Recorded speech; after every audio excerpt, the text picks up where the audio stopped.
Vanessa. Hi, Dom. Happy holidays. Happy Yuletide season. Is it feeling festive over there? Yeah, she's asking because Vanessa decided to leave New York just as it was shutting down again, as she does. Yeah, I guess so. So we were debating what we should do for Christmas. And then we thought, what does everybody love? What gives a glow of seasonal joy to every person, man and child, woman and non-binary person? And indeed concluded that the one thing that unites the world is dead Jews, the love for dead There you Jews, go. which is the title of Dara Horn's book, People Love Dead Jews. Which is a great title. The actual conversation was more along the lines of, hey, Adam, yes, Vanessa, we need to do something for Christmas, right? Yeah. How about we do the Dead Jews episode? Why? Well, because isn't Christmas ultimately really about the greatest Jew that had ever died? Did I say that? Was that my joke? Yep. Well, if it was funny, I'd take credit for it. If it wasn't, I don't remember. If it was, I don't recall. If it was offensive to someone, Exactly. then I'm just libeling you. What I really want to know is who is offended. Who would be offended by this? Well, if you're not, then no, you're a bad person. I mean, is it offensive to Jews? Is it offensive to Christians? I don't know. Right. Could be offensive to Muslims too. They also have some important role for Jesus in their canon. We're equal opportunity offenders. Everyone can choose to be offended by us. I think Hindus would take no offense to any of these. Maybe pagans would. Oh yeah. Yeah, because it's really not about Jesus, is it? Actually, I went to a little solstice celebration this weekend. It was fun. Full moon. It was neato. Wow, going full pagan. Nice. Anywho, we have strayed somewhat. Yeah, we're getting sidetracked from Dara Horn and her excellent book and podcast, Adventures with Dead Jews. Yes. So Dara Horn is a novelist and a literary scholar, but her recent book and podcast are about her research regarding the unique place that Jews have in the imaginations of non-Jews. She's looked at this question through various perspectives, looking at ways that people have memorialized the death of Jews, the systemic death of Jews in places where anti-Semitism was rampant, and the way that Jews are portrayed in popular media. And the conclusions that she's reached are, as the title suggests, a touch on the macabre side. To oversimplify, her argument is that the collective memory of the West, and actually beyond the West, has only accepted Jews insofar as they have essentially shed off their distinct Jewish identity, this ineffable Jewiness of theirs, and have effectively become just a symbol for a universally oppressed minority, not a specific group with its own cultural, religious, ethnic identity. So in her book, she goes through a myriad of examples of how and why this plays out this way. And what it serves for the non-Jewish society's imagination. Like she brings up this point again and again. Like the violent death of Jewish people plays a role in the non-Jewish imaginary that is very vivid. And she talks about that and why it matters to non-Jewish society. Yes. We also talk about contemporary manifestations of anti-Semitism, I think, right? We talk about the U.S.? Yes, we definitely do. We talk about the Tree of Life shooting and the way that the media demands coverage of those types of events. The ways that they do has made Dara incredibly uncomfortable over the years. And we talk about her grappling with, she herself as a novelist and a journalist responding to these events, her discomfort with being put into these narratives and her attempt to kind of break free of them. That fits nicely with the worthy, unworthy victims that we've just discussed with Matt Taibbi. That's true. But possibly my favorite thing about the book and perhaps the conversation we had with Dara, because she comes from literature, she thinks in terms of story making, and that reaches sort of an apotheosis for me when she's specifically writing about the difference in the way that Jews construct narratives and the way that the Christian European world has done so, and how those two diverged in a profound way. And then what that means to the way that different societies understand themselves, their actions, and their responsibilities, not to mention the atrocities that they've committed. We do not go into the topic of Israel, I believe, but No. that's for another time. Right. And this conversation also posed two interesting problems for me, or at least challenges, I should say. First, I think that the problem of identity struggling when in a majoritarian group is a universal problem. And you read the writings of, say, Frantz Fanon about the difficulty of Black people trying to find their place in white majoritarian Western societies, wanting to preserve their own identity, and the fact that they will never really be accepted for what they are in the majority group, or at least the irking suspicion that that's the case. And the second problem is that I've grown up very wary of the more restrictive sides of religion, and specifically Judaism.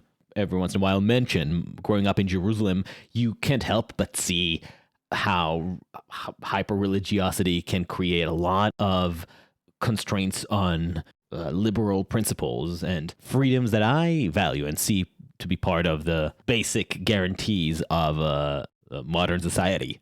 Liberal principles that, as we've discussed with Tom Holland, emerge from a very particular time in history in a very cultural context, and maybe are totally incongruent with Jewish history. But at some point, you need to choose how to balance your own, moral portfolio between the more restrictive molding qualities of a small tribal community and some potentially something else, something that is by result, if not by design, more humanist and universal. So that's a challenge. And when we're talking about the problem of Jews and assimilation throughout Europe, I think that's looming there. So that's something that I was trying to broach with Dara. Unfortunately, time was short, so I only got to start scraping this conversation. But I think we got somewhere. But you all feel free to tell me what you think. And I do highly recommend the podcast, Adventures with Dead Jews. Adam raved about the book, but I do think the podcast is worth mentioning too, because you get some little extra stories, and they do a really good job of getting kind of the magic of audio in there, and like the magic of audio. Indeed.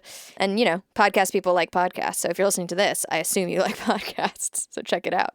Oh, speaking of the magic of audio, I just realized I forgot to insert the dramatic piano sting when we were talking about Chomsky in our previous episode. Oh, yes. That's dereliction of duty. The magic of audio is also the rating and giving us the good stars so that other people can find the magic that we share. Oh, right, yes. Adam? Please give us 5-star rating on Apple Podcasts, because Christmas presents for Adam and myself. Yes, because that really does make a profound difference in our lives. Mm-hmm. Also, if you're craving some more despair-driven, anti-partisan, uncertain, ambivalent content, check out our Inscrutable newsletter, which is part of our Uncertain Substack at uncertain.substack.com. All you need to do is go into your setting and just add Inscrutable. In anticipation of our Dead Jews episode, I posted last week a little essay about Spinoza, for instance, if you're interested. It's kind of my manifesto in defense of cognitive dissonance. Adam's been doing some writing.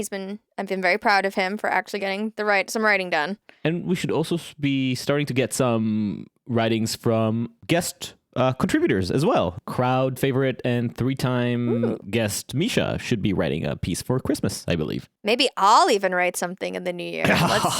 Let's see. We can hold hope. New Year's resolution. Let's see if I actually make it. And leave us comments. Write to us on Uncertain Pod on the social media if you want to chat, and share us with your friends and enemies. So, with that, Dara Horn. Okay, I think we're good to go.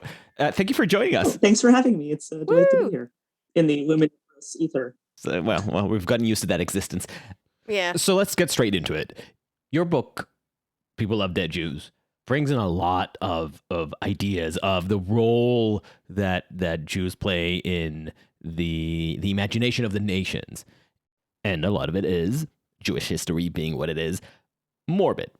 But I want to start with a theme that I found riveting, maybe because we dealt with it previously on the podcast, and that's the challenge of memorializing a tragedy. And specifically, you write about how the way that the stories of Jewish tragedy have been retold throughout the centuries has often had more to do with complementing the vanities of the memorializers, the people who build the museums and write the histories, than actually recording history. I think that it's less about sort of the memorializers, although that's part of it. It's more that like the book is really about the role that Jews play in this sort of like imagination of a larger non-Jewish societies. So that's really what it's about. People tell stories about dead Jews that make them feel better about themselves. And, there's a role that is playing. And what I mean by that is there's this sort of this self-flattering thing that's being done where I wouldn't even call them tragedies because that implies, I'm a literary scholar and tragedy is like something you bring on yourself, which is not what's happening here. And that's sort of what I'm pushing back against. Which is actually aligning the book that, as somebody who's not a literary scholar, I was like, oh, that's a great observation. I completely betrayed that right now in my description. Should use atrocities. Yes, exactly. Atrocity, whatever you want to call it. But yeah, disasters. Yeah. So it's the role that these disasters are playing, and where it is, and when I say a story that makes people feel better about themselves, that like can take a lot of different forms. And I'm not sure which direction you want to go in with this, but what I was sort of interested in was how it required, in many cases, and in the cases really that I'm exploring in the book, an erasure of like actual living Jews and an erasure of like expressions of Jewish identity among living Jews. So that's why in the opening chapter of the book, I have this example from this Anne Frank Museum in Amsterdam, which is this like, this is the museum where, Anne Frank and her family and, these other people were hiding from the Nazis. And then, this building is now this like blockbuster museum that, is like 2 million visitors a year. I just, there's this kind of amazing news story about this, about like the things that this museum was doing with this memory, which like really like explicitly required an erasure of Jewish identity of like currently living Jews. And that was sort of really striking to me. So that's where I sort of started the book in that direction. But was it a receptionist who's not allowed to wear a yarmulke? Right? Yes, right, exactly. Yes. So there was somebody who worked at the museum who was a young Jewish employee who was like, the museum would not let him wear his yarmulke to work. They made him hide it under a baseball hat, and then and then like it's like it's a comedy, right? Because then he appeals this decision to the board of the museum, and the board of the museum then deliberates for 4 months and then relents and lets him wear his yarmulke to work. As I put it in the book, like 4 months is a really long time for the Anne Frank Museum to ponder whether or not it was a good idea to force a Jew into hiding. Right? And then it's like something really similar had happened. So again, this was something that happened in 2018. And then the year before, in 2017, there was something weird that happened at this same museum that visitors had noticed with the audio guides. Because like, they have, it's like one of the big international museums, they have like, 15 languages. And they all have like, you go to the audio guide display and it says like English, and there's a little British flag, and it says Francais, there's a little French flag. And it's like, all these flags. And then you get to Hebrew, no flag. And it's like, as I put it in I'm like, these might be like PR mishaps, but like, they're not really mistakes. Right. They're decisions, they're choices. And they're decisions that are sort of basically, because they're like, oh, these things get in the way of like our museum's message of like, teaching about like the Jews' humanity. And it's like, but like that requires you to like erase like the like identity of living Jews, right? That's like seems to be what you're doing here. It's like very explicit. And so and that's like just like a very glaring example of this, but like it's sort of, throughout the book I sort of go through these other examples where that erasure seems to be a requirement for Jews to be part of these public conversations, and that's sort of what I'm diving into in the book. So I think the way I was coming into this was sort of assuming with many of the cases that you bring up, whether it's the poet from the Soviet Union or the city of Harbin, that the erasure was part of the point. It was a feature, not a bug to begin with. Nobody loves building monuments to crimes that they've committed.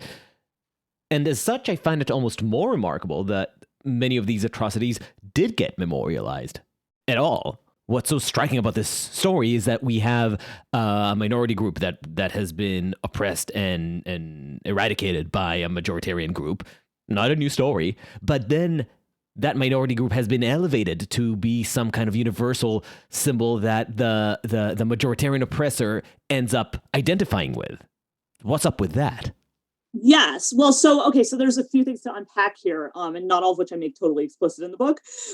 One is like sort of, certainly in the Anne Frank example, I do think that there's like this sort of unspoken level of Christian belief that's animating a lot of this, that like, is sort of like a vestigial kind of Christian belief where it's like, these like murdered Jews are supposed to like offer you some kind of absolution from your sins or something. Yeah. So like when I say that the Jews are playing this role in a non-Jewish imagination, like that's what I'm talking about, right? It's that like, right. It's like that's, and that's why I give that example of like, it's like, oh, what's the most famous line from Anne Frank's diaries? This thing where she's like, oh, I still believe in spite of everything that people are truly good at heart. That's the line that they like plaster on the wall of the museum. It's like on the book jacket. It's the thing that's like on your test when like you have this like to read in school. Like, and that's like the reason that line is like so celebrated is because like, as I put it in the book, it's like, we feel it inspires us, by which we mean it flatters us, right? Because it makes people feel forgiven for, lapses in Western civilization that lead to piles of murdered girls. And, if a murdered girl said this, then It must be true. But like the reality is like so much simpler, right? I mean, it's like, Anne Frank wrote this line about people being good at heart like 3 weeks before she met people who weren't. Like 3 weeks after she writes this line, she gets arrested and deported to Auschwitz. I'm like, yeah, she met people there who weren't good at heart, right? And like that's sort of like, to me is like, it requires you to erase all of that, right? And so that's like, you also like, you get rid of that, and then you get to have this like inspiring story about humanity, right? And so when I say it's playing a role, that's what I mean. So is there kind of some contortions that need to be done in order to make these types of narratives come through? Yeah, I mean, and like I said, erasures that need to happen, right? So, and then I mean, there's a lot of them. So, and this also happens, in a lot of situations that have nothing to do with the Holocaust. So, like, and it's the role that Jews are playing in this non-Jewish imagination. Like you said, like the erasure is already there. Well, okay, but then there's a reason people are bringing this back, right? I mean, so I have a chapter. Yeah, so I have a chapter in the book about this city in China called Harbin. So I don't know if you want to go there. That's like, take some time to explain what this is. Well, take all the time you need. I should mention, though, that Vanessa comes from the field of architecture journalism, and we've had a conversation with an architecture critic about the difficulty of striking the right balance with monuments. So we have a baked-in interest in this area. Okay. Well, so this is a city. Harbin is a city in northeastern China. It's like north of North Korea. It's like south of Siberia. This is it's in this part of China that's traditionally called Manchuria. This city was basically built by Jews, and what I mean by that is like in the like late 19th, early 20th century, the Russians like made an agreement with the Chinese government to like build part of the Trans-Siberian Railroad through this part of Manchuria. They were going to build like this they were building like basically a railroad going deeper into China. They needed an administrative center for this railroad. So basically they needed a town. They needed experienced Russian-speaking entrepreneurs to build this town for them. They're like, the problem is like, who the heck wants to move to Manchuria? And then they're like, hello, Jews. Would you like to, like live without anti-Semitic restrictions but not like have to be a bottom feeder in a New York City sweatshop? Like, here's an option. You can move to Manchuria. And 20,000 Jews moved to the Manchuria and built this city and like built all the infrastructure of this city. And then what happened is like in the 20th century, you have like successive regimes that like make life more and more difficult for them until the last Jewish family is evacuated by the Israeli government in 1962. And then there's, today there is like one Jew who lives in Harbin. But what's amazing. Do they work at the museum? He is actually employed by the government to restore these Jewish heritage sites. Okay. And as I put it in the book, like Jewish heritage sites is like, this is like a broader thing that goes on around the world in like many countries that no longer have any Jews in them and used to. And, this, as I put it in the book, like, this phrase Jewish heritage sites is like this brilliant piece of marketing, right? Because it sounds so much better than like property seized from dead or expelled Jews, right? Like who wants to go to that? So what's amazing about Harbin is that, there were basically no Jews in the city. There's this one guy there now. What happened was I think now it's about 15 years ago, the government in this province of China decided to invest $30 million in restoring these Jewish heritage sites. And what's amazing about this to me, and is like, you look at the documentation of this, and they say the quiet part out loud. And what I mean by that is they literally had a conference, and the title of the conference was International Forum on Economic Cooperation Between Harbin and the World's Jews. And the mayor of Harbin gives a speech where he talks about how, we love the Jews so much, like all these wonderful, famous Jews like J.P. Morgan and Nelson Rockefeller, who, in case you were wondering, neither of those people were Jewish. But then he makes it really clear, because he's like, the pockets of the money of the world is in the pockets of the Jews, and this demonstrates the wisdom of the Jews. And if we restore these wonderful Jewish heritage sites, Jews will come and give us their money. And I think that I remember made me laugh out loud while reading your book. I think I was on the train or something. People were looking at me strange. Was that there's a thriving industry, apparently, of business books based on Talmudic wisdom, like the 10 things that the Jewish Bible teaches you about being successful in business. Yeah, it's like there's apparently like this whole genre in Chinese publishing, which is like, Talmud is the guide to making money. All I can say is like, I'm studying the Talmud. I haven't gotten to that part yet. So this was their economic development plan for the city was, let's create heritage sites that bring Jewish tourists and investors to catalyze economic growth in our city. That was the thinking. Yeah, I mean, like, it really doesn't take a whole lot of thinking to figure out, like, this is really not, like, a great plan, right? But, like, what's amazing is, like, this is, like, driven by this, like, anti-Semitic belief, right? That's what it is. And, they basically, fell in totally to this anti-Semitic belief and are, like, enacting it in these sites. I mean, it's sort of like, and, you see this in a lot of parts of the world. There are a lot of places like this. And so, I mean, what's amazing is, like, these are, like, in a lot of places, the same, regimes that drove the Jews out to begin with. Like, this is not in the book, but, an example of this is in Egypt. I have some stuff in the book about the Egyptian Jewish community, but, like, the Egyptian government basically drove out they had a huge Jewish community that had been there for thousands of years, predated Islam. They drove out the Jews from Egypt in the 1950s and 60s. Now there are really no Jews. I mean, I think there's like 10 Jews left in Egypt who are like, elderly people who like haven't been able to leave.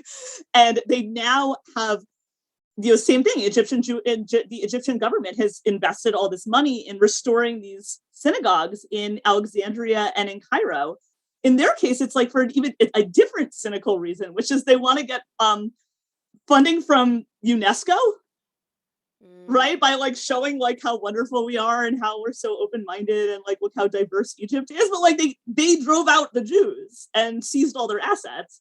And now they're like, look at this wonderful Jewish heritage we have in Egypt. So like, I mean, So in that case, in the Egypt case, it's like, the Jews become a symbol of how multicultural they are. It's like it's holding a different position for them in their narrative of so like what they are as a culture. That example I haven't researched myself. So like, I don't, but so I, that's just publicly available information. Like I haven't, that's not like my special insight.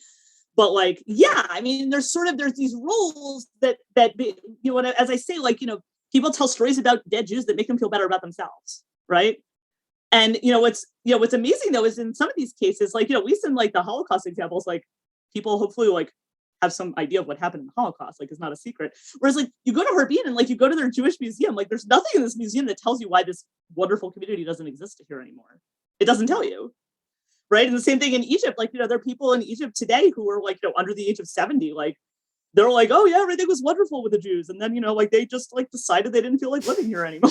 Like people really believe that. So, I mean, that's like, even more insidious because, I mean, at least the Holocaust stuff, like hopefully people know about the Holocaust. But I mean, it's just sort of bottomless, like how many examples of this there are. And so, I mean, that's what I'm exploring in the book in a lot of different ways and in the United States too. I mean, in different ways. Yeah, again, and we will get to the United States, but what's so remarkable, and we're still repeating myself, isn't the original atrocity. It isn't the erasure that followed, but it's the fact that at some point the erasing atrocity committing cultures say, well, maybe there's a benefit and advantage to actually retelling this story. And obviously it's all the more entertaining when it's done in that utterly kitschy, tacky way as they did in Harbin, where they displayed the quote unquote authentic Seder plates of the Jewish community and showed a plastic plate that was, I think, made in Colombia or something. Oh, it was even worse than that. They had like life-size plaster people, kind of like a George Segal kind of things, like life-size plaster people like pose like with furniture. Like there's like a life-size plaster man like sitting at like a CEO type desk behind like a typewriter. And there's a caption that says, real Jewish businessman in Harbin. Wow.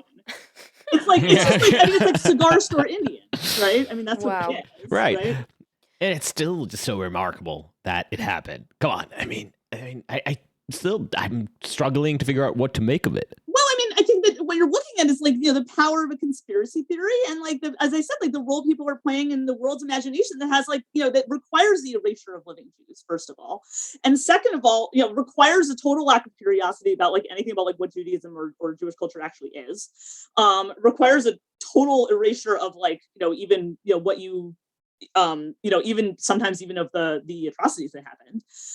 But then also, it's something like it's self-flattering, right? It's also self-flattering because it's like, oh, look, these, like these dead Jews are teaching us some powerful lesson about humanity, right? Or it's like, there's this like universalizing piece of it, right? Which is it requires the erasure of Jews.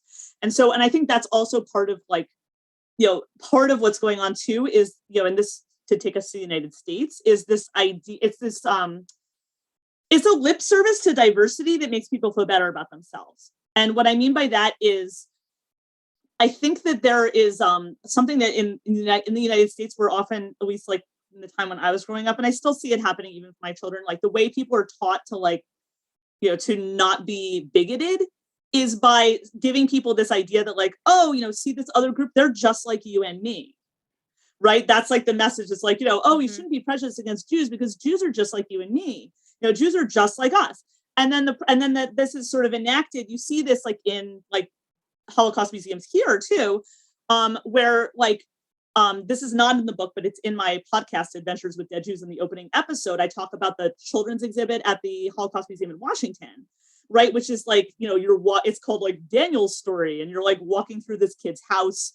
And it's like, this like mock-up of this house in Frankfurt. And it's like, this German-speaking kid, and he's got like his soccer trophies and like, his dad's war medals and like, his after-school snacks or whatever, and then the next room you go to the ghetto or whatever. But like the idea is like kind of shocking is that like, notice they've chosen like a child who's like not particularly religious, speaks a non-Jewish language, right? Who's just like us. Well, meanwhile, 80% of the people murdered in the Holocaust were Yiddish speakers.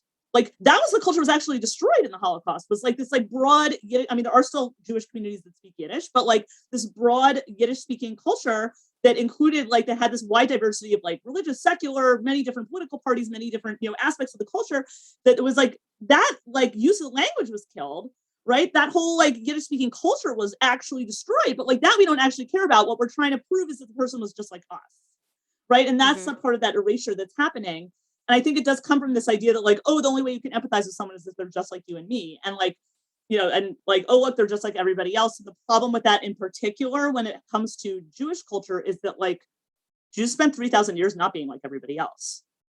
Right. Like that was sort of like, one of the purposes of Judaism was to not be like everybody else. Right. It's like, Jews were like worshiping a bossy, unsexy, invisible God, like before that was cool. Like, what I mean? It was sort of like, there was like never an attempt to be like everybody else. And that's the piece that's like that's the real erasure. And so I forget how we started with this. Well, I was going to ask, I mean, do you think that they're necessarily exclusive? Like, is it possible to have a humanizing, empathizing experience in a museum that memorializes a Jewish atrocity that befell Jewish people, and at the same time accurately convey Jewish culture and a Jewish experience or storytelling of that atrocity? Like, do they have to be mutually exclusive?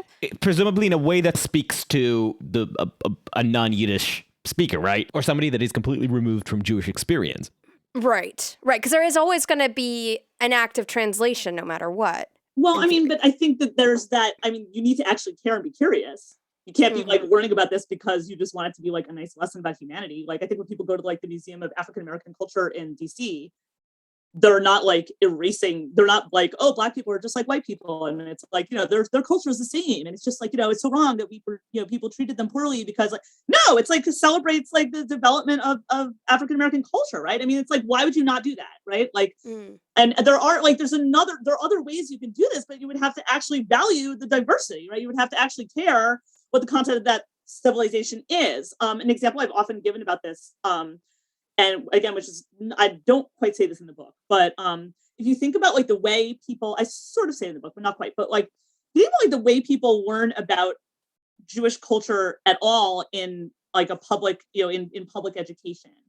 If you think about like, like a social studies textbook in middle school or high school or something like that, like what does it say about Jews in like a world history textbook?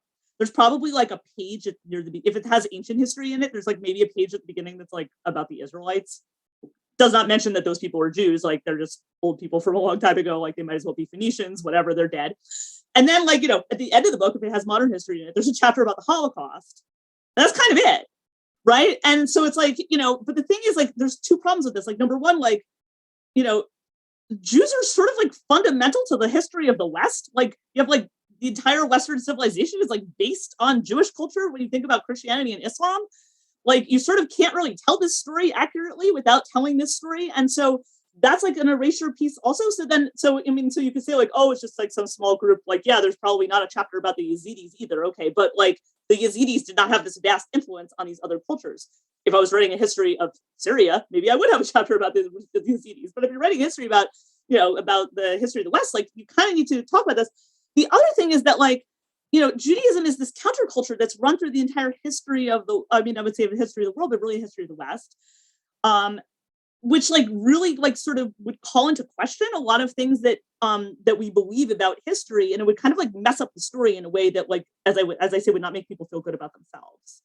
And what I mean by that, and I'm going to give like a very tiny example of this. This is something I didn't talk about in the book, but I do talk about it in my podcast.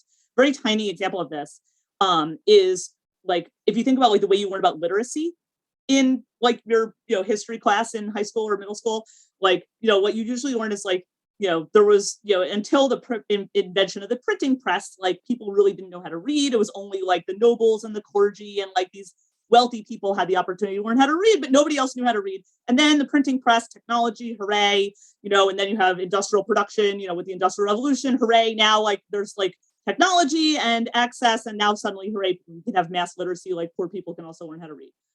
I mean, it's a nice story, but like if you include Jewish history and world history, it turns out to be a total lie, because you had universal male literacy in Jewish communities all over the world for at least 1,000 years before the printing press. So like, like poor Jewish kids in rural Libya in the 7th century all knew how to read, right? Poor Jewish kids in 12th century Yemen learned how to read.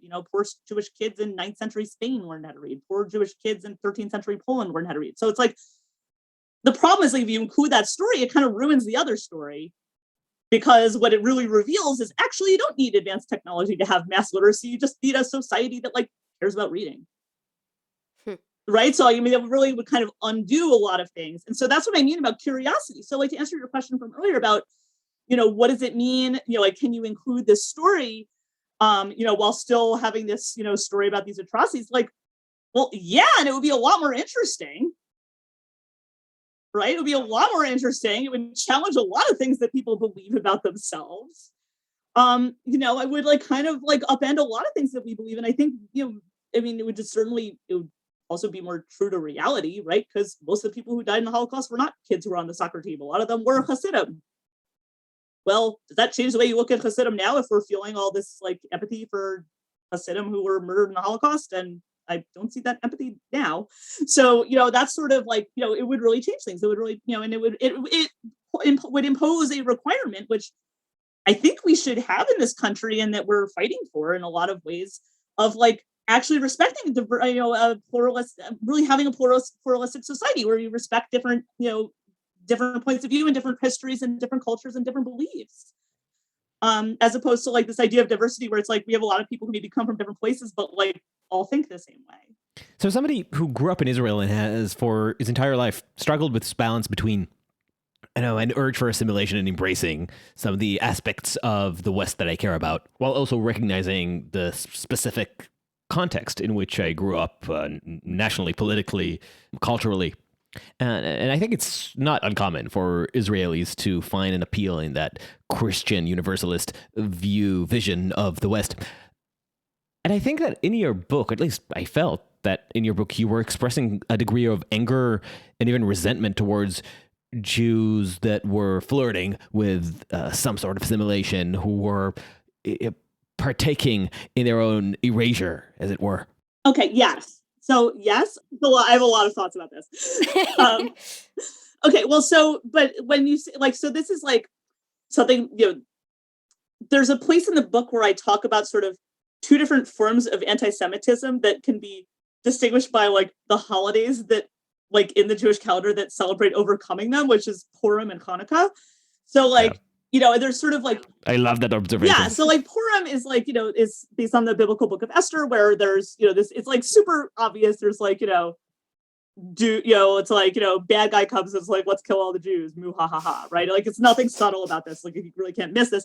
So, and that's like, that's like, there are a lot of parallels to that in contemporary history too. I mean, various genocidal regimes, like, fine. Not subtle, right? So, but then there's like Hanukkah anti-Semitism, which is about, there's this like Hellenized regime Hellenistic regime. They're not from Greece, they're actually from Syria, but details, whatever, that takes over ancient Judea. And their goal is still to destroy Jewish culture, but not by necessarily kill all the Jews. Instead, it's like, we're not going to kill all the Jews. The goal is still to flush Jewish civilization down the toilet, but we're going to do it this other way where we're basically going to edit how people are allowed to be Jewish. Right. Or at least dilute it. Yes. We're going to make rules about like how Jewish you can be. And so what happens, the problem with that, that form of anti-Semitism is like, it's like less, it's more insidious, because what happens with that form of anti-Semitism is it requires Jews to participate in their own erasure. Right. So like it requires Jews to like, in a sense, to be in some way agents of this. Right. So one example is like in this Hellenized regime, like they recruited teenage Jewish boys as athletes, right? Because this, like, there's this, and I don't pretend to understand, there's this whole thing in Hellenistic culture with athleticism and these arenas. Somehow it has something to do with the religion. I don't pretend to understand it, but whatever. They're all like playing sports in the nude. This is like what you see in all these Greek sculptures. So these teenage Jewish boys had their circumcisions reversed so that they could participate in these games. Because like participating in the game wasn't just like, oh, I'm playing a game. Like this was like, it would be like, the equivalent of like having a social media account. It's like the only way to matter in this society, right? So like these people, you could say they voluntarily did this, but it's like, how voluntary was it, right? Do you know what I'm saying? Like, and then it sort of becomes this like spectrum of voluntary, right? Where like there's this, they need to sort of edit themselves, literally, physically in this case, right? They literally have to edit themselves in order to be socially acceptable. Right. And so, and you see that like in, there's a lot of like different regimes over time where that happens. In the book, I talk about the Soviet regime, which was doing that very explicitly, where they're like, well, it's like, we're not anti-Semitic, but like, here's like 10 things you can't do, which include like, practicing Judaism. Right. So it's like, we're not anti-Semitic. We just, won't let you practice Judaism. Right. So, that's the problem, right? It's like, there's this requirement that like, there's this imposition from the outside on how you're able to express or engage in this culture. Right. And that there's like these parameters placed around it. So like, I don't feel this. Yeah. So like when you say like Jews participated in that, like, yeah. Because that form of anti-Semitism requires that self-erasure. So where I want to push back, obviously, in the case of Hellenism, it's a completely different story. Although it's much more difficult to suss out the details of the mindsets of the individual Jews who were participating in this and what was the external pressure. But there is the version of it where it's more like the American Jew or the Jew in Germany in the 19th century. They're trying to figure out a balance between the community that they belong to and also the repressive elements of that community, the repressive elements that are required in order to preserve the mold of the unique identity, all while being tempted, on the other hand, by the slow development of a liberal society, where they're starting to see new civil and political and sexual and professional freedoms and opportunities that were in tension with the old community. And of course, given the prevalent anti-Semitism in Western Europe, a Jew who wanted to join the new quote-unquote open society probably had to renounce his ties to the old community and shed the traditional accoutrement of Jewishness. At a minimum, they probably had to change their name, as you mentioned in your book. Yes. But my point is that there are just so many forces involved there, and I'm not an expert in the topic, but I do base some of my knowledge on a friend of mine who did her PhD in the story of converted Jews in Western Europe and the beginning of a secularization and assimilation. But at some point, it just becomes so impossibly thorny to try and point exactly what was the epistemological state that drove a Jew to cast away or put behind his home and tradition and try his luck in the new secular Christian modern world. A move which often meant facing ostracism and excommunication from one's own family. And we can see still some echoes of this debate playing out in our world turned utterly globalized and utterly Christian, as Tomer Persico and Tom Holland would say. We find the debate going on between people who are strident assimilationists and people who are hoping to see us returning to a more splintered, culturally siloed world. And I don't know exactly where I fall in this debate, but I do remember growing up in Jerusalem being very leery of anybody who was too critical of secularization and too defensive of the more inhibitive aspects of Judaism. Yeah. So I don't know if that resonates. No, it is. Look, I wrote my PhD on this too, because my PhD is in Yiddish and Hebrew literature.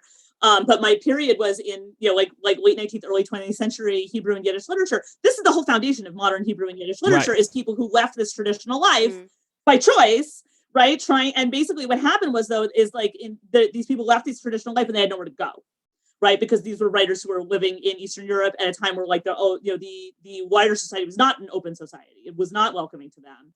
And so they were sort of like, then they really didn't have anywhere to go with this. And their art comes from that tension and is developed within that tension.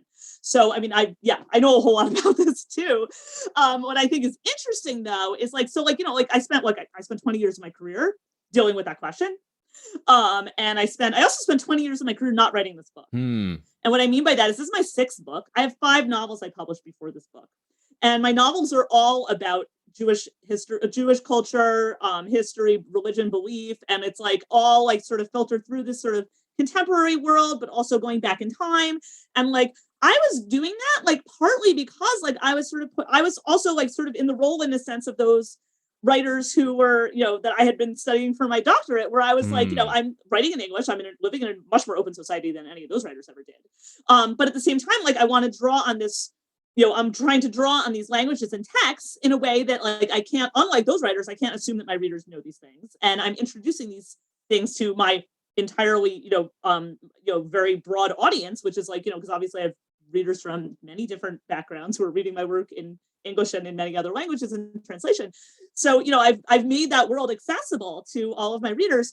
So, I mean, this is something I was really pushing back against I always wanted this tradition to all the choices that people made in this tradition and inside and outside of it and all those things. I always wanted to lean hard on that idea that these were all autonomous decisions. Right. And everything I was doing as a scholar was pointing in that direction. I always was really disturbed by this idea that Jewish tradition was defined by this external forces, right?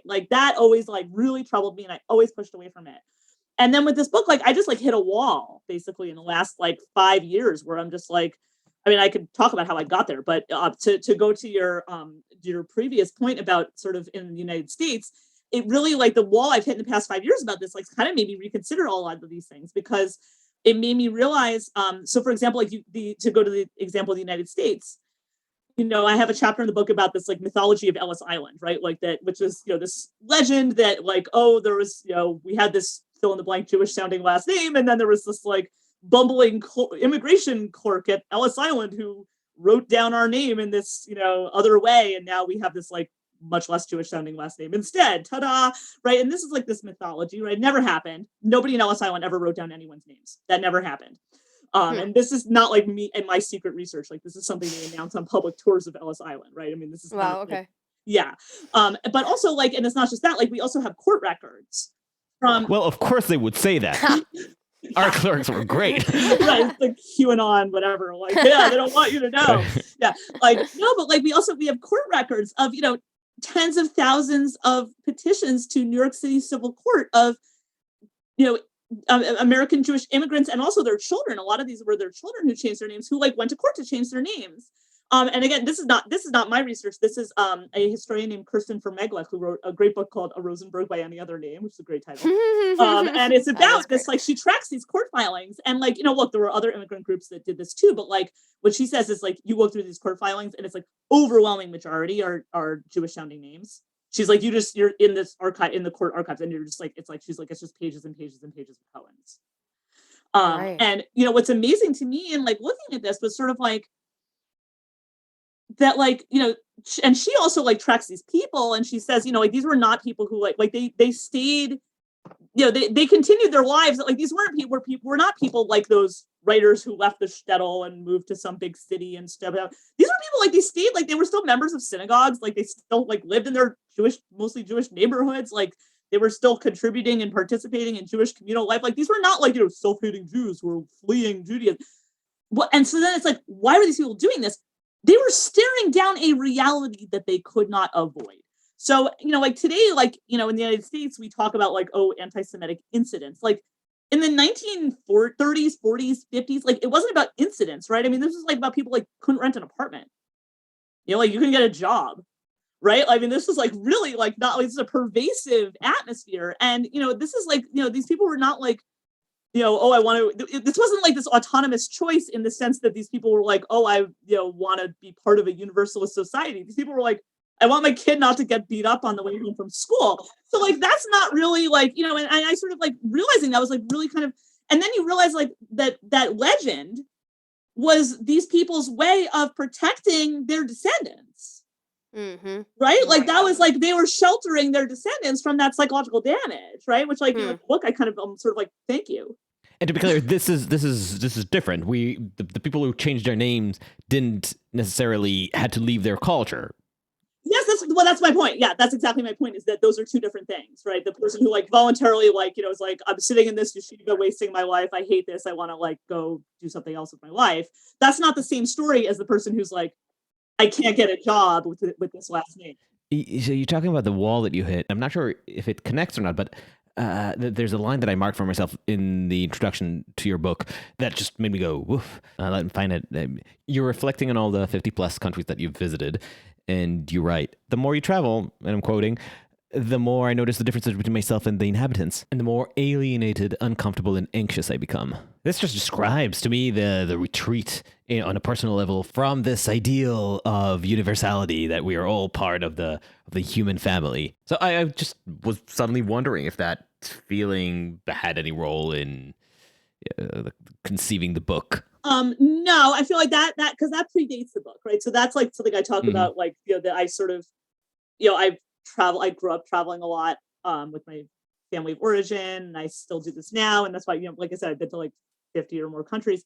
And like, that's just something like that I feel like it's more to do with like being a writer, honestly. I feel like being a writer is just sort of like, you know, there's just always like this invisible wall between, I mean, I don't know, this is how I just like experience, this is how I experience my life. It's like, I just feel like there's always this like invisible wall between me and like everyone around me. It's very upsetting when I think about it. So but I thought this is something that, you know, you try to bridge this wall with language, and it doesn't always work. And story. And I think that's, I don't know, I think that's probably true for a lot of like creative artists in general, that you sort of feel this like kind of deep alienation from like everyone around you, or you know, so so that particular line, I think probably says a lot more about me than it says about these like larger problems of, you know, anti-Semitism or whatever. But like, but no, the wall I hit in the last few years was sort of like, you know, has more to do with like, you know, rising anti-Semitism in the United States in the past 5 years, and sort of, And not even just that, but also just like the way I, as a writer, was expected to respond to it. So, and I talked to you before about this, this piece I wrote about Anne Frank. I actually wrote that piece because I was asked by Smithsonian Magazine to write that piece. Like, they approached me, like, this is in 2018, they approached me and were like, we want you to write this essay about Anne Frank for our whatever issue. And I like remember like getting that request and just feeling this deep sense of dread. I'm like, oh crap, I really don't want to write about Anne Frank. And so like, the intelligent thing to do would be like, turn this assignment down. But like, I mean, first of all, maybe I'm not that thoughtful about what I do and not very logical in what it motivates me. But like, that's part of being a writer also, is failing to follow logical things. But also I think that something I've noticed always in my work as a writer is that like the uncomfortable moments are where the story is. Right. Mm-hmm. So it's like the moment when you start feeling that uncomfortable, whether it's alienated or whatever it is, like that's where the story is. And so I was sort of like, when I was realized like, wow, like I really don't want to write about Anne Frank, I was sort of like, stop myself. And I'm like, why don't I want to write about this? What is it about this? And that's when I remembered I had read about this, like that stupid thing with the guy with the yarmulke at the museum. Like that was like a news item I had read, a couple months earlier. And then in going back to find that news item, I found this other thing about the audio guide with the Israeli flag. And I was sort of like, just like, wow. And I'm like, and that really made me realize like, in this kind of role that sort of like, universalizing Holocaust education was playing. And also like the role that I was expected as a writer to play in it. Like I hadn't previously written for Smithsonian Magazine. Like they like came and found me, like they approached me and they're like, hey, come write about dead Jews. And like, and not like in a mean way. I mean, like it was like a very, like, it was an editor I worked with before when she had been at a different publication. I mean, it was like, it was very, it was none of that. That's what was interesting to me is like, it wasn't malevolent intent, right? I mean, it wasn't like, Smithsonian Magazine, it's not like they were trying to like, like they weren't like pulling a Harbin where they were like, trying to profit off this or something. Like it wasn't that, right? But there was still this like kind of creepiness to it. And then what happened was that piece came out in one of their fall issues in 2018. And like, it came out it was like a week later, there was the shooting at the Tree of Life Synagogue in Pittsburgh. And then it was like within hours of that attack, the New York Times called me and were like, oh, do you want to write about this? And I was like, again, this like feeling of deep dread. And then like also, feeling like, wow, this is really uncomfortable. I really don't want to do this. But then in that case, feeling like, well, if I say no, then who are they going to ask next? Right? Like someone's going to have to say yes to this in the next 24 hours. And sort of feeling like I had some kind of responsibility. And then just feeling like, wow. And then it's like, 6 months later, then there's like another shooting and it happens again. And like, as I put it in my book, I'm like, wow, I'm like the go-to person for this emerging literary genre of school shooting op-eds. Like I didn't apply for this job. Right. And that was sort of what was interesting to me is like, I just started noticing that like my editors at mainstream publications, like this is what they wanted me to write about. Right. And that was sort of like got interesting to me because it's like, in this time where you have all these attacks. And then when it really got interesting was when, at the attacks on the Hasidic community that started happening like right before the pandemic, they're not calling me about that. And that I thought was really interesting and telling. So, I mean, you just sort of like hit this wall. What did you take from that, from not being called to write about the Hasidic attacks? That I think is really interesting because I think they're like what I did at that point was I looked at all the news stories about, there were, I mean, quite a few attacks actually, but like two that were like lethal. I looked at all the news coverage of those attacks and I almost couldn't find a news story that didn't say something derogatory about the community being attacked in the process of reporting the attack. And that was really striking to me. And it was like, I'll give an example of this. So it's the last legitimate outlet for victim blaming. Yes. Like you would, I mean, like, and I hesitate to say, I mean, I do say in the book, like, I don't, I wouldn't say like, you would never say this about any other group because I'm sure there's examples of this with other groups, but like, I did go and look at like all the coverage of like the Pulse nightclub shooting from 2015, which was, this shooting at this LGBTQ nightclub.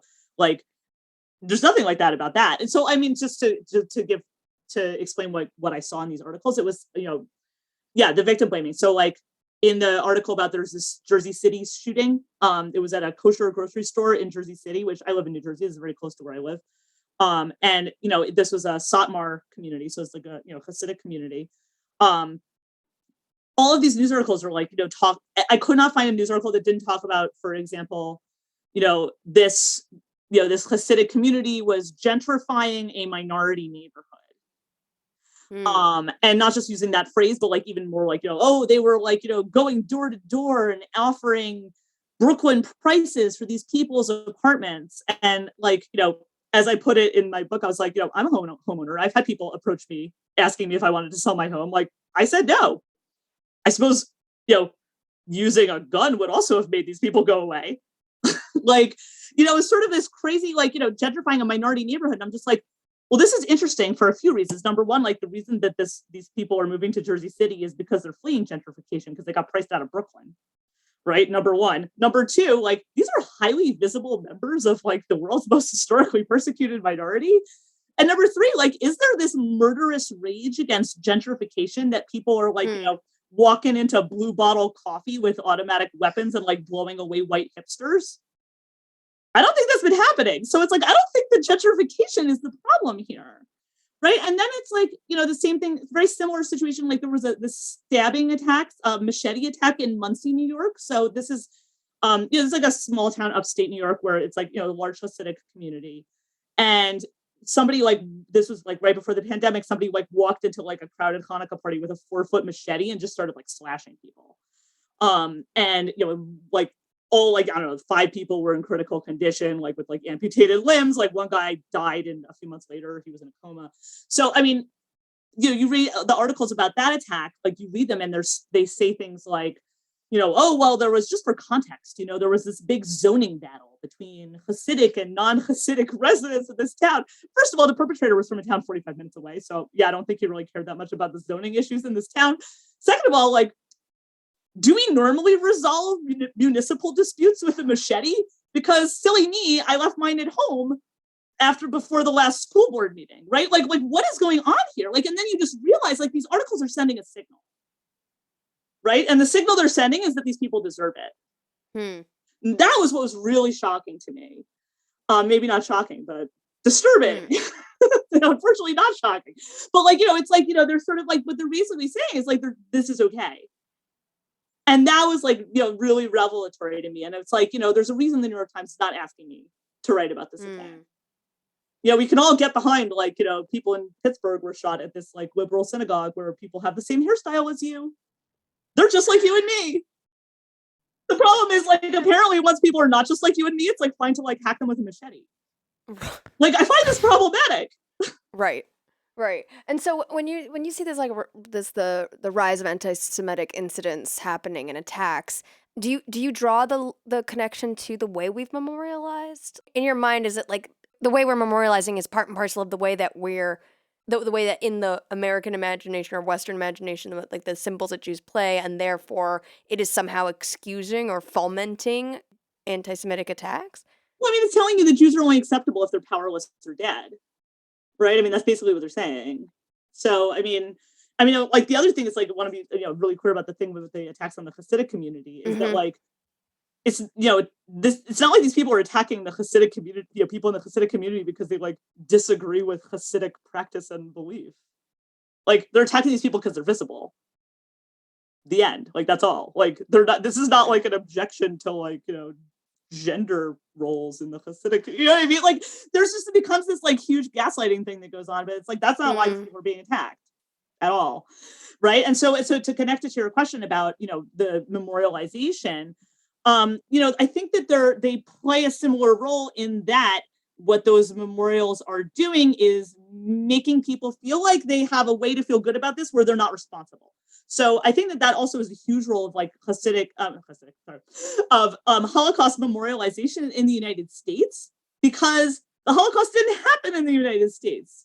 So like you can go to a Holocaust museum as an American and like feel awesome about yourself because you're like, whatever crap is going down here is not as bad as this. I mean, that's the other thing is like when I say it makes you feel better about yourself, true for Europeans, true for anybody. Like we all look awesome compared to Hitler, right? I mean, that makes everybody feel great about themselves. And I mean, that's sort of like this sort of self-serving piece of it.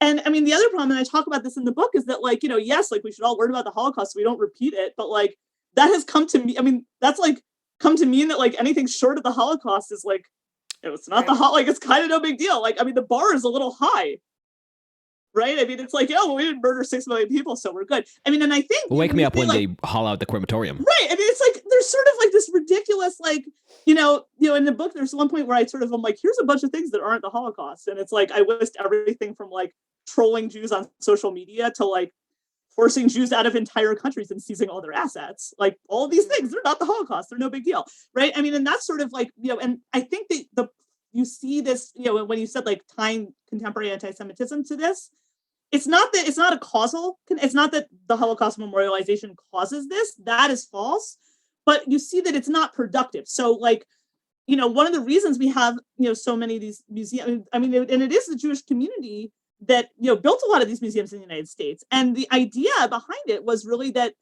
this would be like a way of inoculating the American public against anti-Semitism, right? Because the idea was like people would come to these museums, they'd see like, you know, where hatred can lead, what the world did to the Jews, and they would then stop hating Jews. I mean, okay, well, like, you know, this has been like, we've had like 30 years of these museums, like, is this working? I mean, I think we can maybe reevaluate this. And the problem is like, you know, now it happens that like, you know, any like public figure who like says something like, you know, vaguely anti-Semitic, like they get dragged to the Holocaust Museum.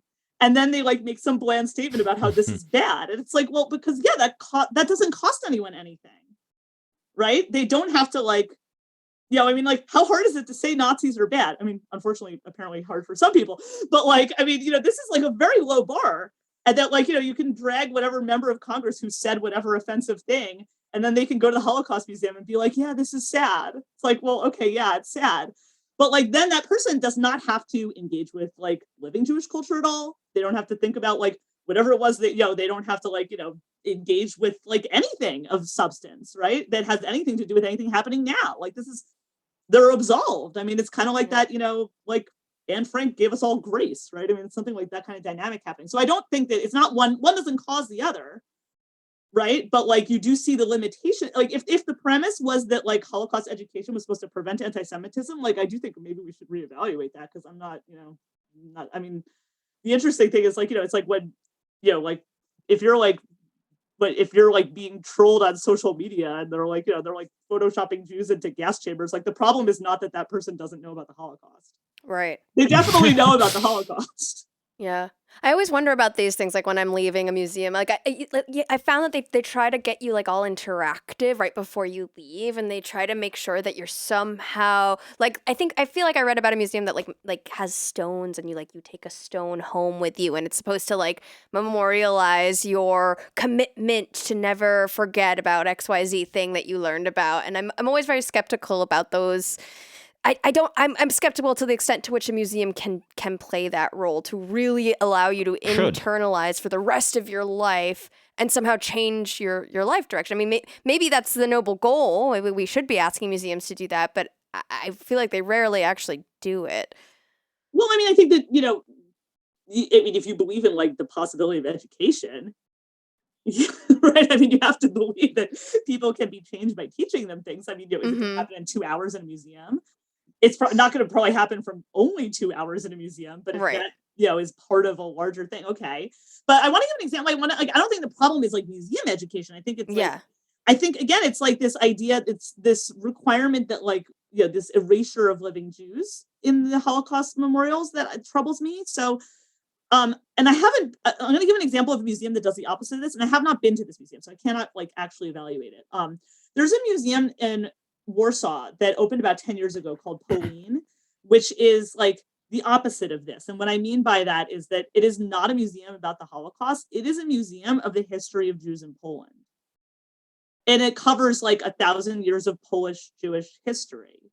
And so like you go to that museum and it's like, you know, it's like about all these different Hasidic dynasties. It's about like, you know, Jewish, you know, political parties and like the socialist movement and like, you know, and literary history and Jewish, you know, Yiddish theater and about like, you know, the Hebrew school network and like, you know, it's about all these, you know, and also like, you know, the role of Jews in Polish culture as well. And so it's like, it covers all those things.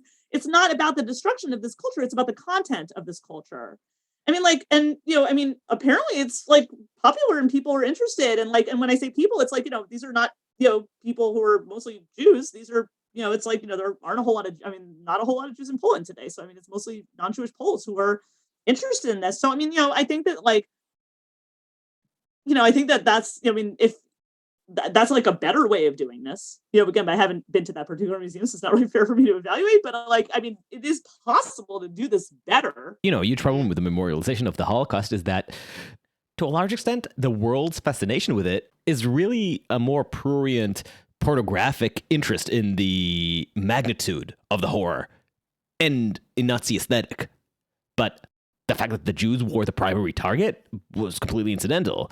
It wasn't incidental to Hitler or to the actual victims, but it's totally irrelevant to the gazillion manga comics and films that use the Holocaust or the Nazi regime as the setting for the story, and the Nazi uniform, the SS uniform, as the coding for villainy. That's why films like Star Wars can contain Nazi aesthetic and Nazi allegories and even hints of a genocide, but less likely to have any reference to what really happened and to whom. So I want to ask you about. I'm gonna segue and ask you about possibly my favorite chapter, which is narratives of black fictional dead Jews. So I love this because this ties into your origin story as an author and literature scholar. So if you don't mind, give us the backstory, and then I have a question. Okay, sure. So my comment there is, so this comes from my graduate work in, so I have a doctorate in comparative literature, and my languages within that were Yiddish and Hebrew. So, and I maybe had to pass some exams in other, because I think you needed 4 or 5 languages. So I did some other things, but I really was focusing on Yiddish and Hebrew. But my training was in comparative literature. And when you do that, like, you have to take all these like courses in like the history of literary theory and criticism. And I was sort of like interested, and also I was writing novels at the same time. And I just like, I opened that chapter with this like message I got from one of my readers who like wrote me this like really like kind of crazy email where she was like, I was reading one of your books, and this was a book I wrote that happened to be about a pogrom survivor. And she's like, and I got to this scene where the horse is being beaten, and I threw the book across the room because, I think that, it's really more important for us to like, write stories that make people laugh and enjoy and feel uplifted, thanks, Denise. And I'm like, I wrote a reply to Denise, which I was intelligent enough not to send, where I'm like, dear Denise, sorry about the horse. It was based on a scene from Crime and Punishment, which is another book that you probably want to avoid. Right? I'm like, you also want to steer clear of the Hebrew Bible, not a great book for people who want to laugh and enjoy and be uplifted. But like, it made me like, I've been thinking very carefully about this idea as a novelist of like what readers want out of a story, because my readers tell me. Right? Like I'm like hearing from readers, that's an extreme example. And like, I wouldn't have been able to publish 5 novels if most of my readers didn't like what I was doing. But like, I am like in dialogue with like real readers who are like, who are like commenting on my work. And in this literary theory courses, I came across this, one of the people we read was this mid 20th century, he's actually a British literary critic. I think I mistakenly call him American in the book, called Frank Kermode. And he has a book called The Sense of an Ending. And this is this like theory where he basically says that our expectations of literature actually come from religion. And what he means by that is that we want to live in a coherent world. And so in the same way that like, fundamentalist believers of whatever religion, like you sort of like see everything as like a sign from God, like everything happens for a reason. He's like, well, in a book, everything really does happen for a reason, and everything really is a sign because like the writer made it that way. Like, like when you're writing a novel, like I'm not like, there's no random details in a novel. Like everything there is placed there by the artist for a particular purpose. And for him, he says like this purpose is to drive us toward this redemptive ending, right? And so he basically says like, the whole idea is that you're building out this narrative arc, and that's what Western religion does. And he gives this example where he says like, oh, the Bible is a very good example of this narrative arc. It begins at the beginning with the words in the beginning, and it ends with a vision of the end with the words, even so, come Lord Jesus. And I'm like, well, first of all, that's not how I thought the Bible ended. But second of all, I started thinking about this, and I was like, is there this, the Hebrew Bible like doesn't like end with a like ta-da, like it really kind of doesn't, like, and especially like in like the Torah doesn't, like, they at the end of the Torah, like they don't even make it into the promised land. right? Like it's like a cliffhanger, right? I mean, there's sort of this like idea. And Chronicle just peters out. Yeah, right. I mean, sort of, well, I mean, it continues is the idea. So like, there's always like a sequel. And, I started thinking about this and, I started thinking about like what I was, the expectations that I felt imposed on me as a novelist, which were like, think about what and I realized that like, this idea of this narrative arc is actually Christian, right? It's not like from religion in general, it's from Christianity. Because like, and if you think about what we expect as English language readers from a story, like you expect the good guys to be saved, right? If that doesn't happen, expect there to be like, the main character should have an epiphany, or there should be like a moment of grace. Like, these are all very Christian terms. And, what I started realizing is, I was in the meantime, I was studying Hebrew and Yiddish literature, and like none of the writers I was reading, like they never gave you any of those things. Like in Yiddish literature, it's like nobody's ever saved. Like there's nobody ever like has an epiphany or a moment of grace. Like nobody realizes anything. Nobody, like, I don't know. Like it was sort of like just a different, like I just was like, these things are not happening. Like in like, in the Hebrew and Yiddish literature that I was reading in these Jewish languages, like instead there was like this different kind of expectation of like where a story was going, which was more based on like the idea of resilience rather than the idea of redemption. And I sort of saw that repeatedly in a lot of the works I was reading. I mean, is it going to be true for every single book? No, nothing's true for every single book. But like, it was just a very clear pattern in what I was reading. And I sort of was like, there's this idea of this narrative arc that's supposed to land you in this uplifting place. Like my reader Denise said, where it's like, well, a book is supposed to uplift you and make you feel, again, it's like make you feel good about yourself. And I'm like, I don't think that's what literature is for. And it made me like, I was thinking about this like really, less as a student than as a practitioner, like as a writer of novels, and thinking like, what do my readers expect of me, in providing this kind of arc and this ending? And I was just like looking through like, literature in Jewish languages, it just like doesn't give you that. And like, that was sort of like really striking to me. So that was a lot of detail. So I don't know if that's Yeah, no, I was just so excited reading this chapter, and I had to bring it up because that's really interesting. As I was reading it, it clicked to me because it's something that I never really put together, but it's so obvious when you grow up on Yiddish and Hebrew literature. I was immediately thinking on one of my favorite authors, Shai Agnon. Yes. His stories just end. Yes. You read them and they just end, and they go nowhere in that traditional sense. Yes. It's 500 pages of things just happening, and then it ends. Yes, exactly. And leaves you in a weird state. And I think that's why it was so important for me to bring this up in this podcast, because it's really the heart of what we do here. And it's this feeling of uncertainty, of unmooredness, of absurdity. Exactly. And you just, as a reader, need to endure through it with maybe even a degree of apathy. Well, it's not apathy. No, it's not apathy. It's the point of what it's like. Well, there's a couple things. Like one is like that, they're calling out the lie of this other art in that like they're saying that like you can't be true to the human experience while pretending to make sense of the world. Right. So like that's calling out the limit. It's like the art in Jewish literature is like it's about the limitations of art. Right. So that's part of it. But then also that's like very deeply embedded in Jewish texts, like ancient Jewish texts. Right. I mean, it's like when you study the Talmud, like they're just like having all these arguments and like the arguments aren't resolved. Like they don't like sort of say like, and ta-da, the winner is so-and-so. And especially like, even sometimes God's voice does come down and resolve the argument. But even when God's voice comes down, they don't accept it, right? There's this story of they don't. This is a great story of the oven of Achnai. I don't know if I want to bore your listeners. Right, of course. Like, yeah, I mean, there's literally a story in the Talmud. It's like probably the most famous story in the Talmud, where it's like, these two dudes are like having a fight about something, and one guy's like, well, if I'm right, then let this carob tree outside, walk 30 cubits, and the tree gets up and walks 30 cubits, and the other guy's like, how is that a good argument? Ha! Right? It gets worse. Like, and then it escalates because it's a story. It's like the aqueduct runs backwards, and then the aqueduct runs backwards. He's like, since when do we get proof from an aqueduct about your own? And then finally, like, the voice of God comes down and is like, he's right. And then like the guy yells back at him and he says, these words that we said, it's a line from the Torah where it says it's not in heaven, meaning like God gave the Torah to people.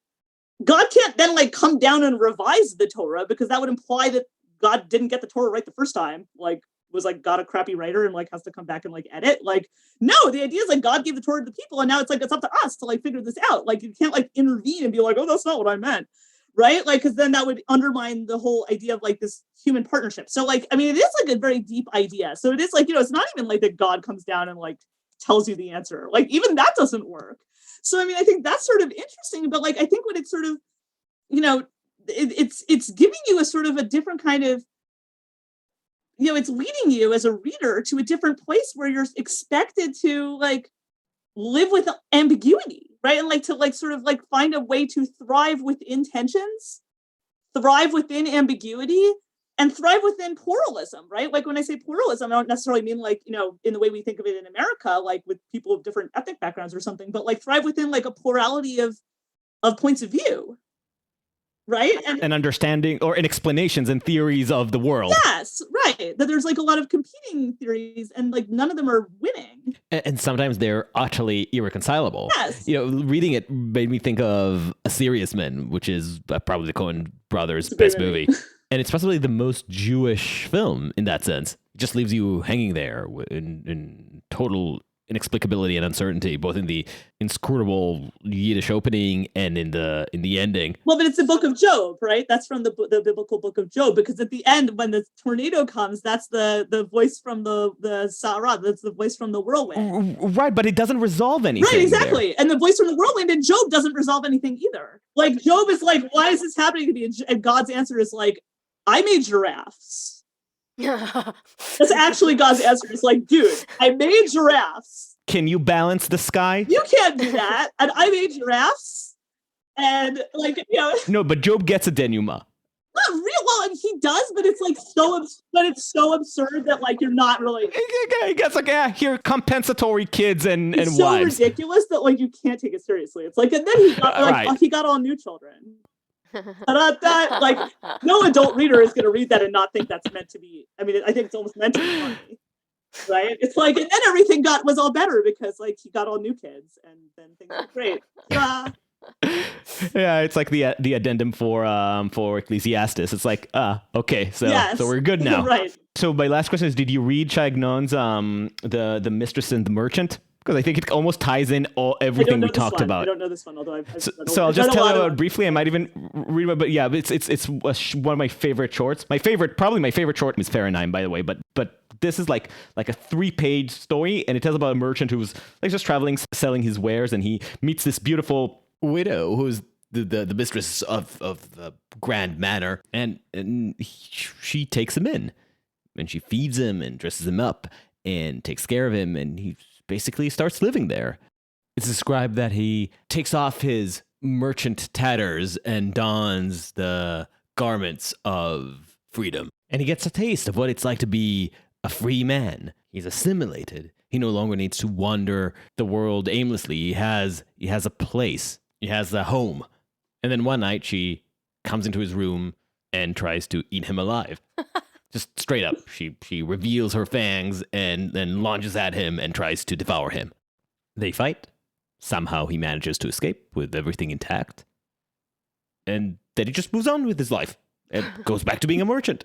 Like nothing has happened. Nothing changed. There's no personal growth. No, right. He doesn't even have the lesson of next time I'm not going to go into a mistress that allures me with assimilation. Oh, maybe the next one will be nicer. Maybe. He's just, that was that. And back he goes. It's like there's no indication that he learned anything or changed anything. No, somebody just tried to eat me, I guess. That's excellent. Back to being a merchant. So I just feel like this, in some literary sense, connects all the threads that we've been talking about. Oh, yeah, I don't know that particular story, but I love Ugnon. He is. He's something else. Well, thank you so much. Thank you for this fantastic book. Oh, thank you. It's great to have something so provocative that you can't put it down. And you're like, I feel like I have to take the cover off when I read it in public. I love that title. Are you kidding me? I'm going to put this jacket on other books okay, just to see how many eyes I can turn. Yeah. Well, that's like for like one thing I was joking about. So my podcast, it's called Adventures with Dead Jews, and it's totally different stories, but it's the same premise. It's like the same sort of concept. But unfortunately, as I put it in the podcast, like the world's love of dead Jews is far too vast for one book to contain. So like we already have one season of the podcast that. And one of the things like the producers and I are constantly joking about it. So I'm like, it's time to make merch. Right? Like what we really need is like, Adventures with Dead Jews beach towel, right? Like no one's taking your seat at the pool with that, right? Oh my God, if I were bag. Travel mug. Yep. People love Dead Jews tote bags. Yes. No one's taking that on the seat, like no one's taking it. As an Israeli, my capacity for dark Holocaust humor is infinite, so I would say like for like all Jews, that is infinite. Yeah. Dara, thank you so much. Yes, thank you All right, again. thank you. Appreciate This is wonderful. Thank you. Thank you for listening to Uncertain Things. Follow us on uncertain.substack.com or wherever you get your podcasts. We are Uncertain Pod on the social media, and if you're feeling generous, please give us a 5-star review on Apple Podcasts because that helps a lot. Share us with your friends and enemies, and until next time, stay sane.